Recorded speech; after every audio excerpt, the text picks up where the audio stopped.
तो आज बाबा के महावाक्य 23 अक्टूबर 1970।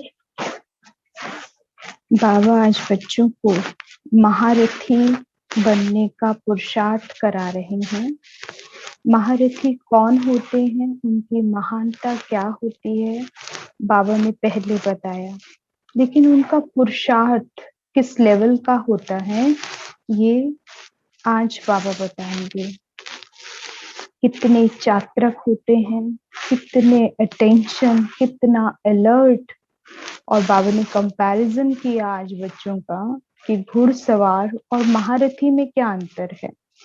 तो बाबा ना बहुत डिटेल में और बहुत क्लियरली, और जैसे एक स्ट्रिक्ट टीचर होता है, एक गुरु होते हैं जो अपने शिष्यों को आप समान बनाना चाहते हैं, कोई भी गलती उनसे एक्सपेक्ट नहीं करते हैं, तो उन्हें किस तरह की वो ट्रेनिंग देते हैं। तो आज बाबा हमें वैसी ट्रेनिंग दे रहे हैं और बच्चों से उम्मीद करते हैं कि वो ऐसा पुरुषार्थ करें कि बाप समान बन जाएं, बाप के जैसे गुरु भी बने, शिक्षक भी बने। बाबा ने कहा रूहानी ड्रिल आती है। ड्रिल में क्या करना होता है? ड्रिल कराते हैं ना, एक्सरसाइज कराते हैं। तो बाबा पूछ रहे हैं बच्चों से, क्या आपको, वो तो जिस्मानी ड्रिल कराते हैं, आपको रूहानी ड्रिल करनी आती है? और कैसे की जाती है वो भी बाबा स्थूल जो शारीरिक ड्रिल होती है उससे कंपेयर करते हुए पूछते हैं। बाबा ने कहा ड्रिल अर्थात शरीर को जहां चाहे वहां रूहानी ड्रिल आती है। ड्रिल में क्या करना होता है? ड्रिल अर्थात शरीर को जहां चाहे वहां मोड़ सके। और ड्रिल, रूहानी ड्रिल का अर्थ क्या हुआ? बाबा कहते रूह को जहां जैसे और जब चाहे वहां स्थित कर सके। रूह यानी आत्मा को जब जहां जैसे चाहे वैसे उसको उड़ा सके, बिठा सके, और जहां आपका संकल्प रुकना चाहे वहां संकल्प रुक जाए। तो बाबा ने कहा ऐसी ड्रिल आती है। बाबा ने कहा जैसे सेना को मार्शल व ड्रिल मास्टर जैसे इशारे देते हैं वैसे ही करते हैं। परेड में देखा है ना कि वहां पर उनको कितना हाई ट्रेनिंग के साथ लेके 26 जनवरी को जो मिलिट्री की परेड्स होती हैं, पुलिस वालों की आती हैं, तो उन सब के लिए जो है एक ड्रिल मास्टर होता है, एक ड्रिल इंस्ट्रक्टर होता है, उसे ड्रिल सर्जेंट भी कहते हैं। तो वो ट्रेनिंग देते हैं और उस ट्रेनिंग में क्या होता है कि सबके यूनिफॉर्मिटी का बहुत ध्यान रखा जाता है। जैसे ट्रेनर करता है, इंस्ट्रक्शन देता है कि जहां हाथ मोड़ना है, जिस डायरेक्शन में जैसे चलना है, एक रिदमिक, एक यूनिफॉर्मिटी में चलना है, उसमें कोई विघ्न नहीं होता। या फिर किसी का अगर राइट हैंड है उठ रहा तो किसी और का लेफ्ट नहीं उठेगा। यूनिफॉर्मिटी में सबका एक साथ चलता है। तो उनको इतना हाई ट्रेनिंग दिया जाता है, इतना प्रैक्टिस कराया जाता है कि जिस दिन डे होता है, रिपब्लिक डे, परेड होती है, तो कितना एक्यूरेट आप देखते हैं 26 जनवरी को। तो ऐसे ही बाबा कहते हैं कि जैसे वहां मार्शल और ड्रिल मास्टर इशारा देते हैं तो वैसे ही सारे सोल्जर्स वैसा ही करते हैं। ऐसे स्वयं ही मास्टर व मार्शल बन जहां अपने को, अब अपने आप को उसके साथ कंपेयर करो, वो स्थूल और शारीरिक बात है। वो इंस्ट्रक्शन देते हैं, उनकी आंखों से, उनके हाथों से, उनकी वाणी से एक शब्द जाता है इशारे के रूप में, और सभी उस इशारे को फॉलो करते हैं, यूनिफॉर्मिटी में चलते हैं। अब बाबा हमें रूहानी मार्शल बना रहा है, रूहानी इंस्ट्रक्टर बनकर रूहानी इंस्ट्रक्शन भी दे रहा है, और चाहता है कि हम खुद रूहानी ड्रिल का ऐसा प्रैक्टिस करें कि जब जहां जैसे चाहे स्थित होना वैसे स्थित हो सके। अगर दिल है सूक्ष्म वतन में बैठने की, फरिश्ता बनने की, तो उसी सेकंड तैयार हो जाओ। वैसे ही भाव में उड़ जाओ। बाबा कहते हैं एक सेकंड में साकार में आना है, आदेश हुआ है कर्म के लिए, तो एक सेकंड में आप साकारी वर्ल्ड में अपना ब्राह्मण स्वरूप में आके कर्तव्य निभाओ। एक सेकंड में अगर कर्म समाप्त होता है, विश्राम चाहिए, जैसे वो आदेश करते हैं रेस्ट, परेड में बोलते हैं रेस्ट, तो वो सारे विश्राम की अवस्था में आ जाते हैं, रिलैक्स। तो उसमें जैसे खड़ा होना चाहे, जैसे बैठना चाहे, हिलना चाहे, वो हिल लेते हैं। ऐसे ही बाबा कहता है, ऐसी तुम्हें जब रेस्ट आए कि कोई कर्म नहीं करना है, तो उस टाइम पर बुद्धि इतनी स्थिर, इतनी शांत, उसको आदेश करो शांत, शांति धाम में, तो एक सेकंड में शांति धाम में टिक सके, जितनी देर चाहे टिकना। 1 घंटे का रेस्ट है, नींद करना चाहते हैं, निद्रा जीत होना चाहते हैं, योग निद्रा में जाना चाहते हैं, तो उसमें भी आपका संकल्प कैसा हो। तो बाबा कहते हैं कि उसमें मूवमेंट नहीं होनी चाहिए, फिर परेशानी नहीं, कोई और संकल्प नहीं, कोई और चिंतन नहीं। तो शब्दों के ऊपर बहुत उनका ध्यान होता है, एकाग्रता होती है अपने इंस्ट्रक्टर की। तो बाबा कहते हैं यहाँ पर मस्तक के बीचों बीच रूहानी ड्रिल इंस्ट्रक्टर बनकर खुद बैठे आत्मा, और आदेश करे इस मन को, जब जहां जैसे चाहे उतनी देर क्या स्थित हो सकते हैं, हो सकते हैं। लेकिन उसके लिए बाबा कहते हैं क्या करना है, अभ्यास, प्रैक्टिस करनी है। वो लोग दिन रात, कितनी धूप हो, गर्मी हो, लेकिन वो साधना है उनकी, वो प्रैक्टिस करना, परेड के लिए तैयारी करना। और फिर कितनी धूप में हम तो ऊपर अपने अम्ब्रेला लेके बैठे होते हैं सब, लेकिन वो, उनको जो इंस्ट्रक्शन आता है उसी पोजीशन में एज इट इज वो परेड कर रहे होते हैं, उनको जो आदेश चलता है। तो बाबा कहते हैं ये तो स्थूल की बात है, लेकिन तुम्हारा सामने कौन है, आत्मा ही तो है। बस आत्मा इंस्ट्रक्शन दे, मन को आदेश करे, और मन उस स्थिति में उतने समय के लिए स्थित हो जाए। तो ऐसी बाबा आज हाई ट्रेनिंग बच्चों को दे रहे हैं कि कैसा बनकर बैठना है, मार्शल बनकर बैठना है, ड्रिल मास्टर बनकर बैठना है, इंस्ट्रक्टर बनकर बैठना है, जब चाहे जितना समय कंट्रोलिंग रूलिंग संकल्पों की हो। बाबा ने कहा कि मार्शल कहे राइट और सेना करे लेफ्ट, ऐसे तो नहीं कि मास्टर कहे हैंड्स डाउन और स्टूडेंट्स कर दें हैंड्स अप। ऐसे होता है उसमें, कभी नहीं देखा ना कि कोई भी गलती करे, एज इट इज यूनिफॉर्मिटी में सारे के सारे।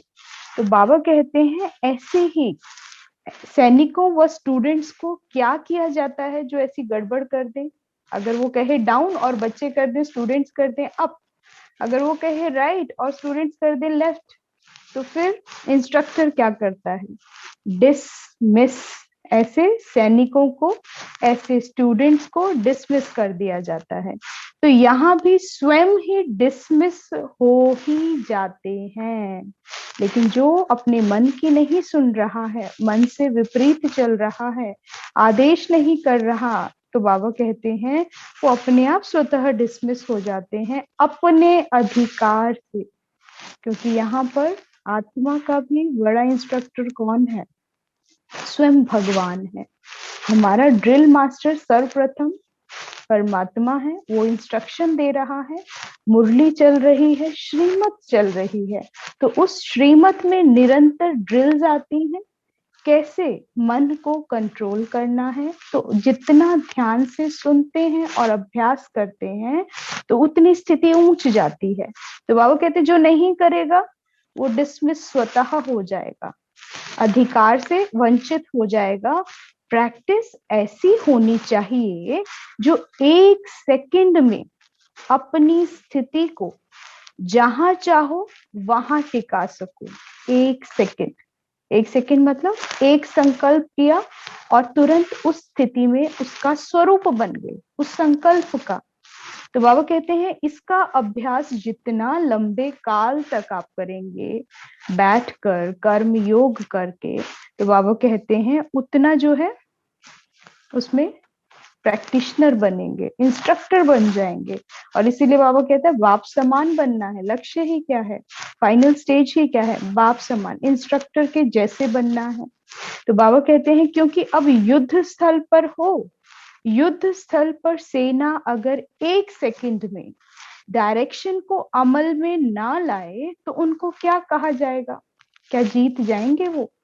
अगर युद्ध चल रहा है, अगर युद्ध के टाइम पर इंस्ट्रक्शंस आते हैं, कभी कभी ऐसे इंस्ट्रक्शन आते हैं, कुछ आगे बढ़े होते हैं, जरा सा पत्थर के पीछे एक आर्मी ऑफिसर सोल्जर छुपा होता है, किसी झाड़ी के पीछे छुपा होता है, वो वापस आना चाह रहा है लेकिन इंस्ट्रक्शन आ गया आगे बढ़ो, और उसको पता है आगे खतरा है, तो वो पीछे कभी नहीं मुड़ेगा, क्योंकि आदेश जो होता है, जो उनको कंट्रोल कर रहा होता है, इनको उन्हें फॉलो ही करना पड़ता है।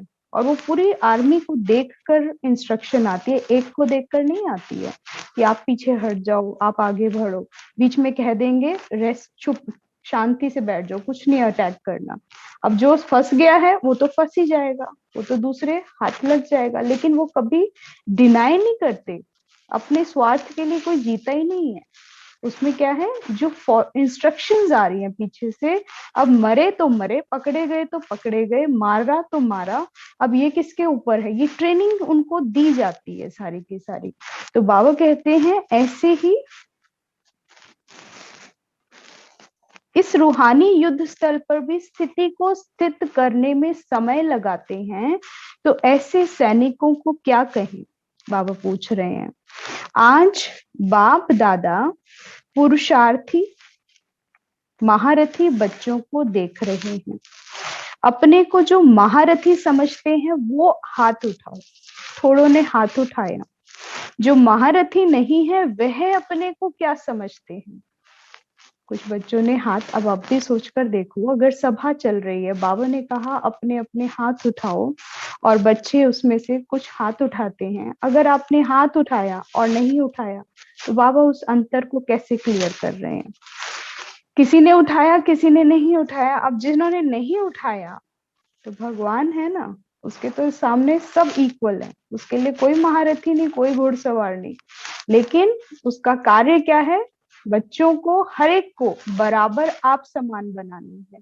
वो खुद इतना सर्वश्रेष्ठ है, उसके समान, उसकी महिमा तीनों लोकों में किसी से नहीं कंपैरिजन हो सकती, इतने ऊंचे हैं हमारे परमपिता परमात्मा। और वो ट्रेनिंग देने आया है, वो बच्चों को सिखा रहा है, इतनी बड़ी ट्रेनिंग, इतना स्ट्रिक्ट टीचर बनकर बैठा है आज। तो कहता है जिन्होंने हाथ नहीं उठाया, अपने को घोड़े सवार समझते हैं, वह हाथ उठावे। अब दूसरा प्रश्न बाबा का आता है कि अगर महारथी में जिसने हाथ नहीं उठाया, तो दूसरा प्रश्न बाबा करते हैं, घोड़े सवार समझते हो? वो हाथ उठाए। जिन्होंने महारथियों में हाथ नहीं उठाया, उन्हों से बाप दादा एक प्रश्न पूछ रही हैं। अपने को बाप दादा का वारिस समझते हो? जो अपने को घोड़े सवार समझते हैं, वह अपने को वारिस समझते हैं। इतना सर्वश्रेष्ठ, इतना ऊंचा। अब देखो कैसे बच्चों को समझा रहा है। वारिस का पूर्ण अधिकार लेना है व नहीं? बाबा पूछ रहे हैं, वारिस का अधिकार पूरा पूरा लेना है या नहीं लेने के मूड में हो? जब लक्ष्य पूरा वर्षा लेने का है, पूरा भगवान से, ब्रह्मांड का मालिक बैठा है, पढ़ाने बैठा है, वर्षा देने बैठा है, तो पूछता है कि पूरा वर्षा लेना नहीं है क्या? घोड़े सवार का अर्थ ही क्या है? और क्यों हाथ खड़ा करा घोड़े सवार में? अगर घोड़े सवार हैं तो मालूम है नंबर कहाँ जाएगा? सेकंड ग्रेड वाले कहाँ आएंगे? इतनी परवरिश लेने के बाद भी सेकंड ग्रेड। बाबा पूछते हैं, इतनी परवरिश लेने के बाद भी भगवान निरंतर, क्या परवरिश है उसकी? श्रीमत से हर कोई, बाबा हर एक चीज की पालना कर रहे हैं, और हमें जो ज्ञान दे रहे हैं, जो ये विशेष ज्ञान की पालना, हमें जो चलना, इतना ऊंच बनाने की जो भगवान ट्रेनिंग दे रहा है, तो ये बहुत बड़ी परवरिश है। इस परवरिश का कोई मुकाबला नहीं। दुनिया में आपको कोई भी कुछ भी दे दे, लेकिन भगवान आपके मन की स्थिति को जितना ऊंचा लेकर जा रहा है, कितना हम डाउन आ जाते हैं, और वो देखता है उसे दुख होता है। क्यों? क्योंकि निरंतर वो एक दिन भी छुट्टी नहीं लेता। हम लोग छुट्टी ले लेते हैं, लेकिन बाबा छुट्टी नहीं लेता, परवरिश दे रहा है निरंतर कि एक दिन भी इनका संकल्प डाउन नहीं आना चाहिए। तो बाबा कहते इतनी परवरिश लेने के बाद भी तुम्हारा संकल्प, तुम्हारा लक्ष्य सेकंड ग्रेड का है क्या? अगर बहुत समय से सेकंड ग्रेड पुरुषार्थ ही रहा तो वर्षा भी बहुत समय सेकंड ग्रेड मिलेगा।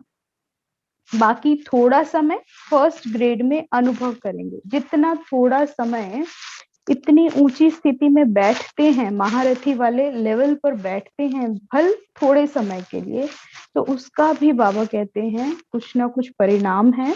तो थोड़े समय के लिए उसमें आओगे जरूर, महारथियों के बीच में बैठोगे तो जरूर, और उस पद को भी प्राप्त करोगे, लेकिन बहुत थोड़े समय के लिए। बाकी थोड़ा समय फर्स्ट ग्रेड में अनुभव करेंगे। सर्वशक्तिवान बाप के बच्चे कहलाने वाले,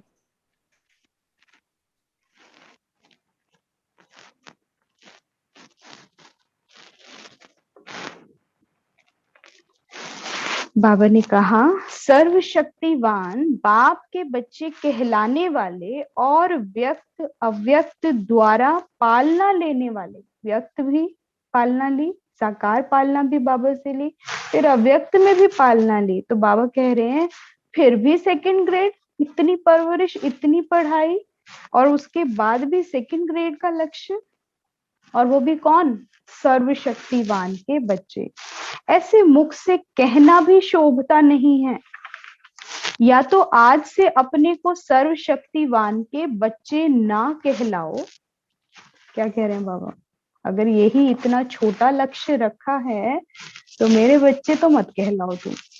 बाप दादा ऐसे पुरुषार्थियों को बच्चे ना कहकर क्या कहते हैं? आज बहुत सख्त क्लास चल रही है बाबा की, मालूम है? बच्चे नहीं कच्चे हैं। अगर लक्ष्य, बाबा ने कहा क्या रखते हैं, पूछे तो सब कहेंगे श्री लक्ष्मी श्री नारायण का पद चाहिए। और जब पुरुषार्थ की बात बाबा पूछता है महारथी या घुड़सवार, तो पुरुषार्थ घुड़सवार वाला, महारथियों वाला नहीं। तो श्री लक्ष्मी श्री नारायण क्या महारथी हैं या घुड़सवार होंगे? उनका पुरुषार्थ क्या है? तो ये भी हमारा कंट्रास्ट चलता है ना, मुख क्या बोल रहा है और अंदर मन से क्या पुरुषार्थ चल रहा है। तो बाबा कहते हैं बच्चे नहीं कहेंगे ऐसे, सर्वशक्तिमान की संतान ऐसी नहीं हो सकती है, तो निडर होंगे, बाप समान आत्माएं होंगी। तो बाबा कहते हैं बच्चे नहीं कच्चे हैं, अभी तक भी ऐसा पुरुषार्थ करना बच्चों के स्वमान लायक नहीं दिखाई पड़ता। स्वमान क्या है? मास्टर सर्वशक्तिवान। और पुरुषार्थ कैसा है? कमजोरों वाला। तो बाबा कहते हैं इसलिए फिर भी बाप दादा कहते हैं कि बीती सो बीती करो। जो आज दिन तक हुआ, बाबा आज कह रहे हैं फुल स्टॉप लगाओ उस पर। अब से अपने को बदलो, आज से अभी से सुना, क्योंकि हमने पीछे महारथी के जो महावाक्य सुने थे कि महारथी कौन होते हैं, तो उसमें परिभाषा जो बाबा ने दी थी कि वो आत्माएं सुनेंगी और संभालेंगी, तुरंत प्रैक्टिकल में आती हैं। उनकी प्रैक्टिस तभी से सुनते ही स्टार्ट हो जाती है और प्रैक्टिकल है उनका।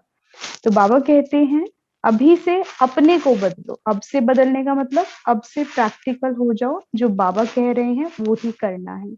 महारथी बनने के लिए सिर्फ 2 बातें याद रखो। कौन सी 2 बातें याद रखेंगे? एक तो अपने को सदैव साथी के साथ रखो। महारथी साथी के साथ, साथी और सारथी, वह है महारथी।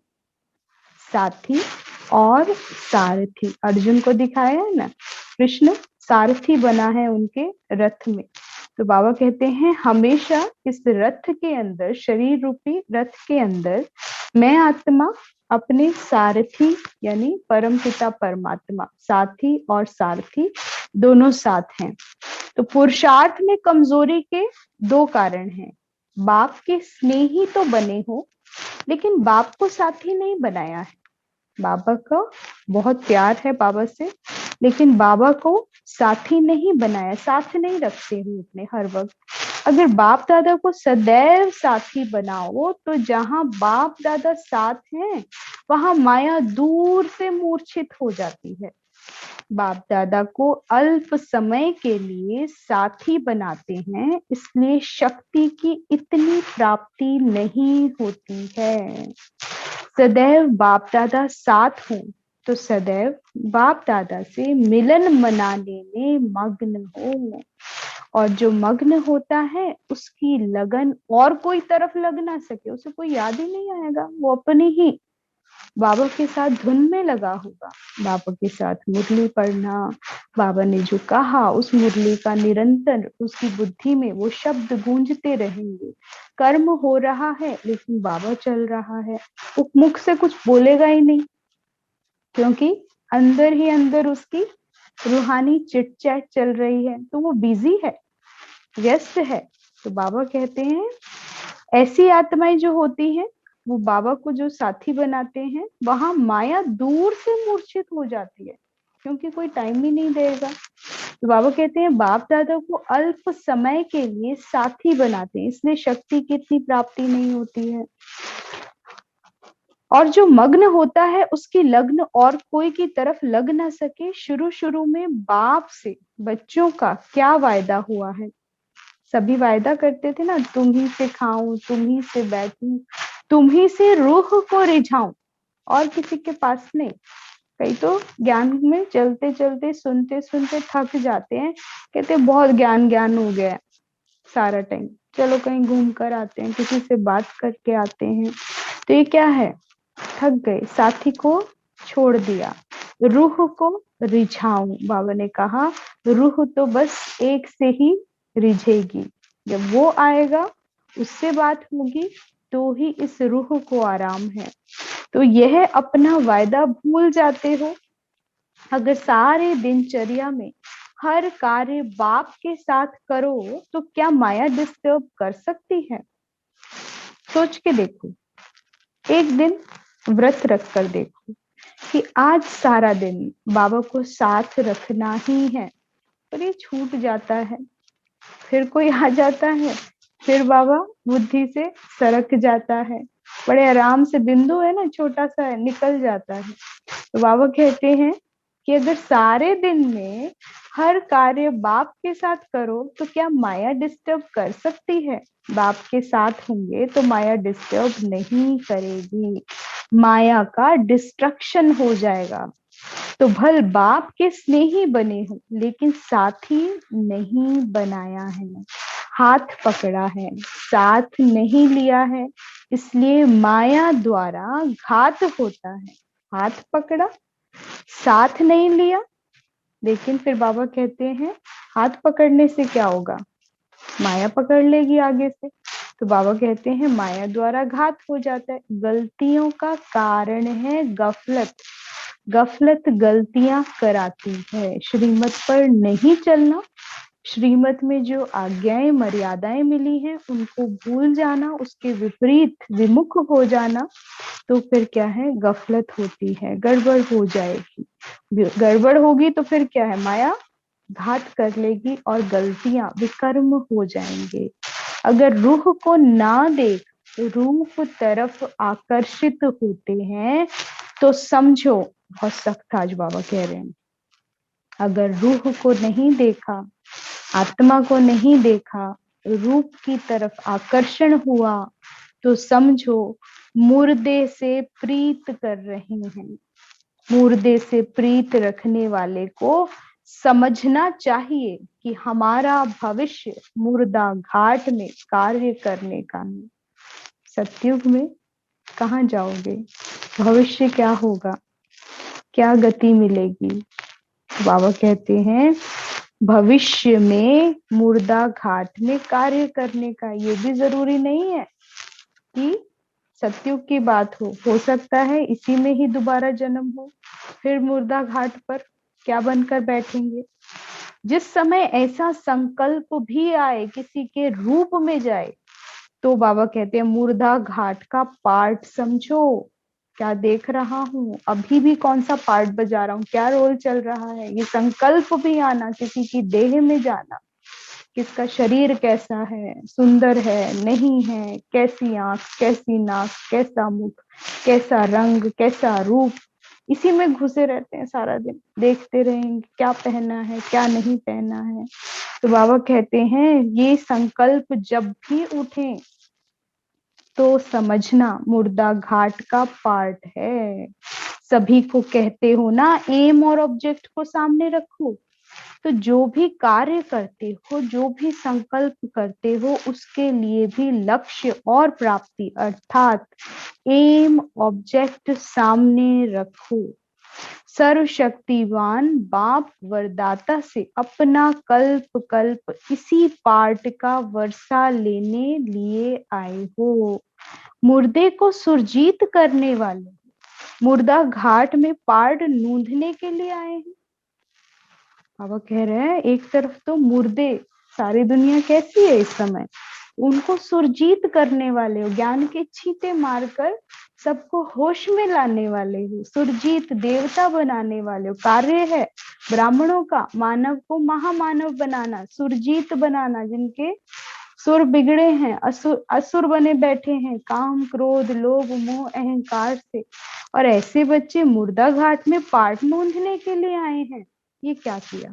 अपने से अपने आप पूछो, जो भी बच्चा अपनी गलतियों को एक बार बाप के सामने रखता है, उनको यह समझना चाहिए कि बाप के आगे अपनी कमियों को रखने के बाद अगर दोबारा कर लिया, बाबा के आगे बात रखी, चिट्ठी लिखी, संकल्प किया, तो बाबा कहते हैं और फिर गलती करी तो क्षमा के सागर के साथ 100 गुना सजा भी ड्रामा प्रमाण स्वतः ही मिल जाती है। अपने को 100 गुना सजा से बचाने के लिए सदैव बाप दादा को अपने सामने रखो। और बाबा ने उसके लिए क्या कहा? हमेशा एम ऑब्जेक्ट, जो संकल्प कर रहे हो उस संकल्प को रचते हुए ये सोचना इस संकल्प का लक्ष्य क्या है, बाबा को सामने रखना। और बाबा ने कहा एम ऑब्जेक्ट, और उसी अनुसार फिर लक्षण भी धारण कर लेना। वो लक्ष्य, वो संकल्प कौन सा लक्ष्य की याद दिलाए, कैसा लक्ष्य हो, श्रीमत अनुसार लक्ष्य हो। अगर वो श्रीमत अनुसार संकल्प नहीं है, लक्ष्य नहीं है, तो बाबा कहते हैं कि फिर ऐसे संकल्प मत रचो, ऐसे संकल्पों की फिर 100 गुना सजा भी है, ये भी स्मृति रखना। कहाँ जा रहे हो? बाबा ने कहा मिट्टी को देखते हो, इस शरीर को देखते हो, ये तो मुर्दा के समान है, तो फिर इसका अंत क्या होना है इस शरीर का, कहाँ जाएगा, इसकी यात्रा क्या है इस शरीर की? इस शरीर की यात्रा ही शमशान है, मुर्दा घाट है, ये तो वहीं जाएगा, इसका लक्ष्य तो वहीं जाना है, वहीं मिल जाना है, मिट्टी हो जाना है। तो बाबा कहते हैं और तुम जो संकल्प रच रहे हो, जो राजा बैठा है, वो राजा अगर इस मिट्टी की यात्रा पे चला गया, कहाँ जाएगा? फिर उसका भी कार्य कैसा होगा? मुर्दा घाट पे कौन मुर्दों को जलाता है, कौन उनका सारा करता है? तो ऐसे करनी घोर बनना है क्या? तो बाबा कहते हैं अपने को 100 गुना सजा से बचाने के लिए सदैव बाप दादा को अपने सामने रखो, हर कदम बाप दादा को फॉलो करते चलना है, हर संकल्प को, हर कार्य को अव्यक्त बल से अव्यक्त रूप द्वारा वेरीफाई कराओ। हर संकल्प, बहुत सुंदर बाबा कह रहे हैं, अव्यक्त मिलन करो, बाप दादा को सामने रखो। और बाबा कहते हैं एक एक विचार को भगवान, जो सबसे बड़ा न्यायाधीश बैठा है, जिसने पद देना है, जिसने सारा खाता चेक करना है, जो धर्मराज भी बनकर बैठेगा, तो उससे एक एक संकल्प को वेरीफाई कराओ। जब उसके पास से फाइल पास हो जाए, तब बाबा कहते हैं जैसे साकार में साथ होता है, तो वेरीफाई कराने के बाद प्रैक्टिकल में आते हैं ना, फिर जैसे वेरीफाई हो जाता है, फिर उसके प्रति कार्य वो एग्जीक्यूट, पहले प्लानिंग होती है, फाइल्स बनती हैं, हम ये करने वाले हैं, जो वेरीफाई कर देते हैं बड़े बड़े अधिकारी जो भी होते हैं निमित्त, तो वो उसके बाद वेरीफाई साइन होने के बाद वो एग्जीक्यूट होता है वो कार्य, फिर प्रोसेस में फाइल चलती है, फिर कार्य शुरू हो जाता है।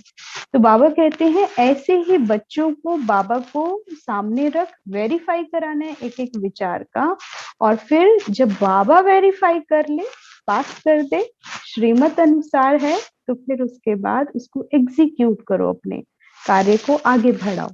वैसे ही बाप दादा को अव्यक्त रूप से सदैव सम्मुख व साथ रखने से हर संकल्प और हर कार्य वेरीफाई कराकर फिर करने से कोई भी व्यर्थ विकर्म नहीं होगा। हम कर्म से पहले, संकल्प करने से पहले बाबा को भूल जाते हैं, याद नहीं करते हैं, तो इसीलिए विकर्म बन जाता है, माया बीच में पकड़ लेती है। कोई द्वारा भी कोई बात सुनते हो तो बात के साज में ना जाकर राज को जानो, राज को छोड़ साज को सुनने से नाजुकपन आता है। कभी भी नहीं सोचो कि फलाना ऐसे कहता है तब ऐसे होता है, लेकिन जो करता है सो पाता है। साज आवाज हो गई ना। कई बार क्या होता है कि हम कोई प्लानिंग करते हैं, संकल्प करते हैं सेवा प्रति, विश्व कल्याण प्रति, लेकिन कभी हमें दूसरी बातें कोई सुना देता है ना, उनके जो कड़वे अनुभव हैं या उन्होंने कोई सुनी सुनाई बातें हैं, वो हमारे मार्ग में रोकने के लिए आ जाती हैं। तो बाबा कहते हैं तुम उन सब बातों को भूल जाओ, साज को नहीं सुनो, लेकिन राज को जानो। राज क्या है कि अभी करने का समय है, संगम है, बाबा से वेरीफाई करा लिया है, फिर किसी और की नहीं सुनो। फिर किसी की सुनने की दरकार है क्या? किसी की दरकार नहीं है, क्योंकि सबसे बड़ा राज तो क्या है, बाबा ने बता दिया है कि आदि मध्य अंत का राज सारा हमें क्लियर करा है। हमें अब कैसे प्राप्ति होनी है, सत्युग की बादशाही लेनी है, महारथी बनना है, तो ये सारे हर चीज का रहस्य भगवान हमें बता रहा है। तो बाबा कहते हैं अपने लक्ष्य को स्मृति में रखो कि तुम क्या बनने वाले हो और उससे कैसे बनोगे। तो जब बाबा से वेरीफाई करा लिया है तो फिर किसी बातों को सुनेंगे तो रुकावट, विघ्न, क्योंकि वो कमजोरी का जिक्र करेंगे, आपको नाजुक पने में ले आएंगे। तो बाबा कहते हैं फिर नाजुक पने में नहीं आना, बातों को सुनकर अपने कर्म पर, अपने लक्ष्य पर आगे बढ़ते रहो, राज को स्मृति में रखो। तो बाबा ने कहा जो करेगा सो पाएगा, यह सामने रखो, बता भी दिया कि जो कर रहा है सो पाएगा। आप अपनी सेवा, अपना कर्तव्य निभाते जाओ। दूसरे की कमाई का आधार नहीं लेना है, न दूसरे की कमाई में आंख जानी चाहिए, जिस कारण ही ईर्ष्या होती है। इसके लिए सदैव बाप का यह स्लोगन याद रखो कि अपनी घोट तो नशा चढ़े, दूसरे के नशे को निशाना नहीं बनाओ, लेकिन बाप दादा के गुण और कर्तव्य को निशाना बनाओ। बाबा ने कहा जो कर रहे हैं हर एक को करने दो, आप अपनी कमाई ढूंढो। किसी ने सेवा करी, वो अपनी कमाई कर रहा है, तो उसकी कमाई में ही नहीं, आप अपनी कमाई करो। आपको बाबा ने सब सिखा दिया है, कैसे सेवा करनी है, कैसे याद की यात्रा करनी है। तो बाबा कहते हैं अपनी नशा, अपनी घोट तो नशा चढ़े, अपने आप का मनन चिंतन मग्न अवस्था। Let's stand 5 to 10 minutes.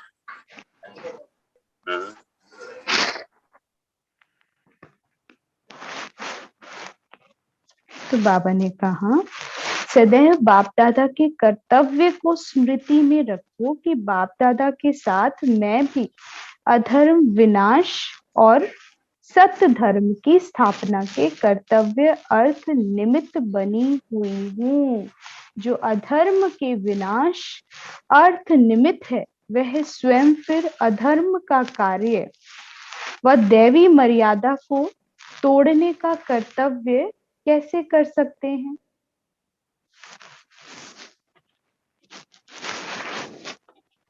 मैं मास्टर मर्यादा पुरुषोत्तम हूँ, तो मर्यादाओं को तोड़ नहीं सकते हैं। ऐसी स्मृति रखने से समान और संपूर्ण स्थिति हो जाएगी। समझा? सोचो कम, कर्तव्य अधिक करना है। कर्तव्य क्या है? श्रीमत अनुसार जो बाबा ने आज्ञाएं, जो फरमान, कैसे सेवा करनी है, हर एक को मैसेज देना है। क्या मैसेज देना है? ये बाबा आया है, वर्षा दे रहा है, हर बच्चे को अधिकार है वर्षा लेने का, तो सबको बताना है। अपना सभी म्यूट रखो, ध्यान रखो अनम्यूट ना हो जाए। तो बाबा ने कहा सिर्फ सोचने में समय नहीं गवाना है। सृष्टि के कयामत के पहले कमजोरी और कमियों की कयामत करो, अपनी चेकिंग करो। और समय से पहले बाबा कहता है जो भी अपने अंदर कमजोरियां हैं, कमियां हैं, तो उनको खत्म करो, समय से पहले करो। तो बाबा कहते हैं ऐसी स्मृति रखो, समान और बाप समान बनना है, संपूर्ण बनना है, और वही आपका लक्ष्य है। उसी लक्ष्य के साथ बाबा कहते हैं अपना टाइम स्केड्यूल बनाओ और परिवर्तन लाओ। अगर वो श्रीमत के विरुद्ध है, इन चीजों को खत्म करो, एक तरफ करो। वो आपका लक्ष्य नहीं है। आपका लक्ष्य बाबा निरंतर रोज आपको दे रहा है। जैसे आज महारथी बनने का दे रहा है कि महारथी कौन होते हैं, कैसी आत्माएं होती हैं।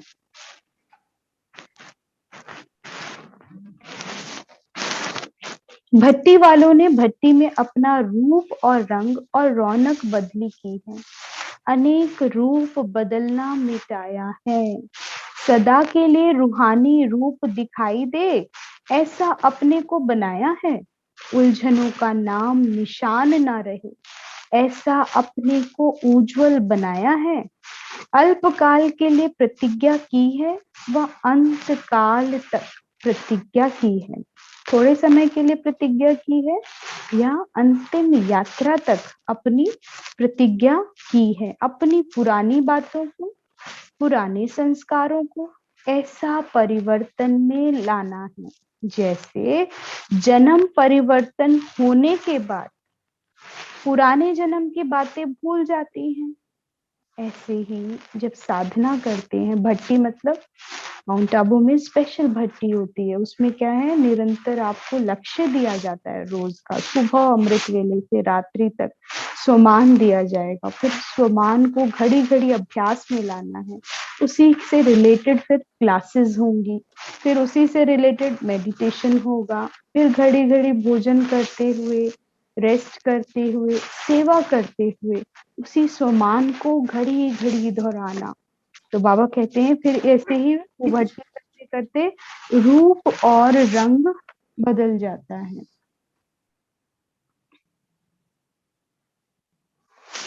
तो बाबा कहते हैं अपनी पुरानी बातों को, पुराने संस्कारों को ऐसा परिवर्तन कर दो कि फिर सब कुछ समाप्त हो जाए, पुराना रहे ही ना। जो नया लक्ष्य रखा है केवल नया ही अपने अंदर हो, वही प्रत्यक्ष हो। बाबा ने कहा ऐसे पुराने संस्कारों को भट्टी में भस्म किया है, वह अस्थियां रख दी हैं। बाबा ने कहा भट्टी करते हैं ना, तो भट्टी में ऐसी साधना करो कि सब कुछ पुराना समाप्त हो जाए, ऐसा जले, ऐसी अग्नि योग की प्रज्वलित हो। जैसे दुनिया में भट्टी जलाते हैं और उस अग्नि में क्या होता है, इतनी भारी मोटी लकड़ियां होती हैं, वो जलकर राख हो जाती हैं, मिट्टी बन जाती है, ऐश तैयार हो जाती है, लेकिन फिर कुछ रह नहीं जाता उनका। तो ऐसा ही जलाना कि जैसे तुम्हारा ये हार्ड मास है ना, सारा शरीर है, ये सब स्वाहा हो जाए। ऐसा तो नहीं कि सब कुछ जल जाए और फिर अस्थियां, हड्डियां रह जाएं। अस्थियों में बाबा कहते हैं फिर से भूत प्रवेश हो जाता है। अगर अस्थियां जैसे जलाने जाते हैं ना मुर्दा घर में, तो फिर क्या होता है, हड्डियों को साथ साथ जैसे ही ठंडा होने लगती है तो फटाफट अस्थियों को अलग कर देते हैं, उनको ले जाते हैं। तो बाबा कहते हैं क्यों, क्योंकि कहीं कोई भूत ना प्रवेश कर जाए उसमें। इसलिए भूत यहाँ पर कौन से हुए, 5 विकार, काम क्रोध लोभ की अंश भी बचा, पुराने स्वभाव संस्कारों का कुछ रह भी गया जरा सा, तो वो जो थोड़ा भी बचा होगा तो वो कोई भी विकार को कहीं से भी खींच लाएगा। तो बाबा कहते हैं इसलिए अस्थियों को संपूर्ण स्थिति के सागर में समा के जाना है। तो ऐसा बाबा कहते हैं भक्ति में ऐसी साधना हो, निरंतर आपका स्वरूप बन जाए, आप निरंतर उस सागर में समा जाओ। तो जब उसमें समा जाएंगे तो फिर कोई प्रवेशता हो नहीं सकती। अंततः जो अस्थियां भी बचती हैं फिर उनको जल तत्व में बहा देते हैं। बाबा कहते हैं ऐसे ही सागर में स्वयं को, अपनी संपूर्ण स्थिति को, बीज रूप स्थिति को सागर में समा दो। कहाँ छिपा कर ले जाना नहीं, नहीं तो अपनी अस्थियां स्थिति को परेशान करती रहेंगी। अगर थोड़ा भी बच गया कुछ तो बाबा ने कहा फिर वो थोड़ा जो बच जाएगा ना वो भी परेशान करेगा, क्योंकि वो साधना करने नहीं देगा, लवलीन अवस्था मग्न अवस्था तक पहुंचने नहीं देगी, एक छोटी सी भी बात रह जाएगी। तो बाबा ने कहा उसे भी योग से समाप्त कर देना, संकल्पों की समाप्ति करनी है, शून्य में टिकना है। समाना सागर में मतलब बाप समान स्थिति, उस सागर में समाकर सागर जैसे बन जाओ, मास्टर सागर। वो शांति का सागर है तो संकल्प ऐसे शांत हो जाए जैसे मास्टर शांति का सागर, स्वयं भगवान आपसे प्रत्यक्ष होगा। अच्छा, तुम हर एक बच्चे को पुरुषार्थ करना है तख्त नशीन बनने का, ना कि तख्त नशीन के आगे रहने का। तख्त नशीन तब बनेंगे जब अब समीप बनेंगे, जितना बाबा के समान उतना समीप। तो बाबा कहते वही फिर राजाई तख्त नशीन, जितना जो समीप होगा उतना समानता में रहेगा। तुम बच्चों के नैनों को कोई देखे तो फिर क्या देखे, अब बाबा बता रहे हैं कि सर्व कर्मेंद्रियों से सेवा हो, केवल स्थूल सेवा नहीं, हर वक्त हर कर्मेंद्री सेवा करे। कैसे, बाबा कहते हैं कोई देखे तो उनको मुक्ति, जीवन मुक्ति का रास्ता दिखाई दे। इन नैनों को कोई देखे, इतनी रूहानियत हो कि उनकी यात्रा परम धाम की हो जाए, उन्हें सतयुग के नजारे दिखे, उन्हें दिव्य दर्शन हो कि कोई देव आत्माएं बैठी हैं। तो बाबा कहते ऐसा रास्ता दिखाई दे, ऐसा नैनों में जादू हो, तो आपके नयन कितनी सेवा करेंगे। नयन भी सेवा करेगा तो मस्तिष्क भी सेवा करेगा। मस्तिष्क क्या दिखाता है, तख्त है ना, अकाल तख्त है, तो इस अकाल तख्त पर आत्मा राजा बैठी हुई नजर आए, आत्माओं का बाबा कह रहे हैं बाप नजर आए। साथी और सारथी कहा था ना, तो आत्मा के साथ साथ बाप नजर आए, आपके मस्तिष्क से बाप का परिचय हो। ब्रह्मा बाबा के लिए बोलते थे ना सब कि उनका मस्तक अलग से नजर आता था, बहुत लाइट उस मस्तक में, सबका ध्यान ही मस्तक पर ठहर जाता था। तो बाबा कहते हैं आपके मस्तिष्क से बाप का परिचय हो, ऐसी सेवा करनी है, तब समीप सितारे बनेंगे। जैसे साकार में बाप को देखा, मस्तक और नयन सर्विस करते थे, मस्तिष्क में ज्योति बिंदु रहता था, नैनों में तेज त्रिमूर्ति के याद का। ऐसे समान बनना है, समान बनने से ही समीप बनेंगे। जब आप स्वयं ऐसी स्थिति में रहेंगे तो माया क्या करेगी, माया तो शब्द ही खत्म हो जाएगा, माया स्वयं खत्म हो जाएगी। तुम बच्चों को रेगुलर बनना है, और ऐसी स्थिति पाने के लिए इतना तेजस्वी तेज त्रिमूर्ति की जो याद दिला दे, तो बाबा ने कहा उसके लिए रेगुलर बनना है, हर चीज में रेगुलर। आज बाबा कह रहे हैं कि अपनी दिनचर्या, अपनी मुरली, अपना मनन चिंतन, अपनी सेवाएं, हर चीज में बाबा कह रहे हैं रेगुलर बनना है। बाप दादा रेगुलर किसको कहते हैं, रेगुलर उनको कहा जाता है जो सुबह से लेकर रात तक जो भी कर्तव्य करता है वह श्रीमत के प्रमाण करता है, सब में रेगुलर, संकल्प में, वाणी में, कर्म में, चलने में, सोने में, सब में रेगुलर, यानी दिनचर्या, रोज अपनी टाइम टेबल सेट करना होगा। रेगुलर चीज अच्छी होती है, जितना जो रेगुलर होता है उतना दूसरों की सर्विस ठीक कर सकता है। सर्विसेबल अर्थात एक संकल्प भी सर्विस के सिवाय ना जाए, ऐसे सर्विसेबल और कोई सबूत बना सकते हैं। सर्विस केवल मुख की ही नहीं, लेकिन सर्व कर्मेंद्रियां सर्विस करने में तत्पर हो। जैसे मुख बिजी होता है, वैसे मस्तिष्क नयन सर्विस में बिजी है।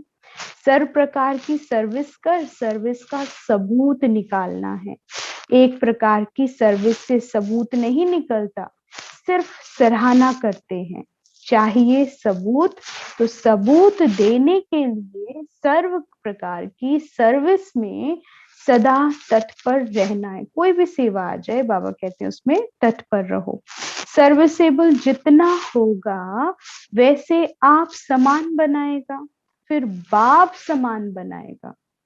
जैसा सर्विसेबल होगा, हर चीज में तत्पर होगा, आप समान, और आपका लक्ष्य क्या है? बाप समान बनना। तो बाबा कहते हैं फिर बाप समान बनाएगा। अच्छा, आज का होमवर्क है सोमान, पहले पढ़ लेते हैं आज का सोमान। सत्य धर्म की स्थापना के निमित्त कर्तव्य निभाने वाली मैं मास्टर मर्यादा पुरुषोत्तम हूँ। सत्य धर्म की स्थापना के निमित्त कर्तव्य निभाने वाली, बाबा ने कहा ना अधर्म का विनाश और सत्य धर्म की स्थापना, तो इसकी जो भी मर्यादाएं हैं इस धर्म में, यानी धारणा, ये धारणा ही किस चीज की, जो मर्यादाएं हम फॉलो कर रहे हैं वो धारण करना है। तो बाबा ने कहा ऐसा कर्तव्य निभाने वाली मैं मास्टर मर्यादा पुरुषोत्तम हूँ। आज का होमवर्क, बाबा ने जो ड्रिल्स जितनी भी बताई हैं, केवल आज की नहीं लेकिन आज से पहले भी जितनी ड्रिल्स बताई हैं वो कितना समय करते हैं यह चेक करना है। निराकारी, साकारी, आकारी, मेहमान, अवतार, ये सब क्या है? ड्रिल्स बताई हुई हैं। तो यह चेक करना है ड्रिल मास्टर कितना बने हैं, अपने आप को, अपने मन को, संकल्पों को इंस्ट्रक्शंस कितनी देते हैं। आकारी कितनी देर बैठ सकता हूँ, 5 मिनट, 10 मिनट, आधा घंटा, 1 घंटा, ये चेक करो। तो बाबा ने कहा इसकी डीप चेकिंग और इसका लंबे काल का अभ्यास, ऐसे प्रैक्टिशनर बनना है। रूहानी युद्ध पर स्थिति में स्थित होने में कितना समय लगता है, बाप दादा का वारिस कितना समझते हैं खुद को, ये भी चेक करो।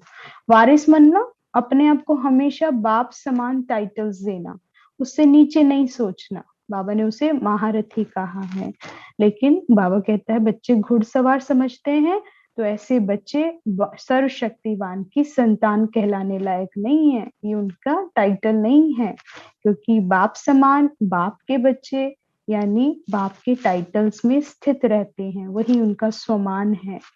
तो बाबा कहते हैं साथी और सारथी, यह 2 शब्द कितना याद रहता है। हमेशा समझो मस्तक के बीच में आत्मा और शिव बाबा मेरा साथी, मेरे साथ बैठा है। जैसे ब्रह्मा प्रैक्टिस करते थे, उन्हें हमेशा स्मृति रहती थी कि इस तन में भगवान बैठ कार्य करता है, वो करा रहा है, तो वैसा ही अभ्यास हमेशा संकल्पों में हो। बाप दादा को साथी बनाया है या बनाना है, ये चेक करो। बाबा कहते हैं कार्य को करते बाप को कितना साथ रखते हैं, यह भी फिर चेक करो उसके अंदर। अगर साथी कहते हैं साथी है, तो कब पुकारते हैं? जब विघ्न बढ़ जाता है, परिस्थिति हाथ से चली जाती है, तब याद करते हैं कि अब संभालो। तो बाबा कहते हैं कितना याद करते हो, कितना साथ रखते हो, चेक करो।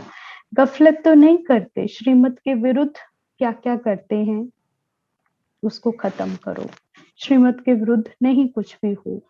बाबा कहते हैं रूह को ना देख, रूप की तरफ आकर्षित तो नहीं होते। आज तो बाबा ने उसके लिए क्या कह दिया, जो रूप की तरफ आकर्षित होते हैं मुर्दा घाट में, समझो उनका लक्ष्य क्या बना लिया है कि मुर्दा घाट में जाएंगे। भगवान की संतान, मानव को महामानव बनाने वाली, सुरजीत बनाने वाले आज क्या कर रहे हैं? तो बाबा कहते हैं ऐसा नहीं लक्ष्य रखना, लक्ष्य और प्राप्ति को सामने रखना है। संकल्प चेक करो, भगवान से वेरीफाई कराओ कि ये लक्ष्य जो है मेरा राइट है कि रॉन्ग है, कैसा है। तो बाबा कहते हैं सामने रखो, फिर कर्म करो। मुर्दे को सुरजीत करने वाले मुर्दा घाट में पार्ट नूंदने के लिए आए हैं। अपने आप से पूछते रहो अगर रूप में ध्यान जा रहा है। अपनी घोट तो नशा चढ़े, यह स्लोगन कितना याद रहता है। मर्यादाओं को तोड़ता तो नहीं, कौन सी मर्यादा, ईश्वरीय मर्यादाएं, यह चेक करो। ये है आज का होमवर्क।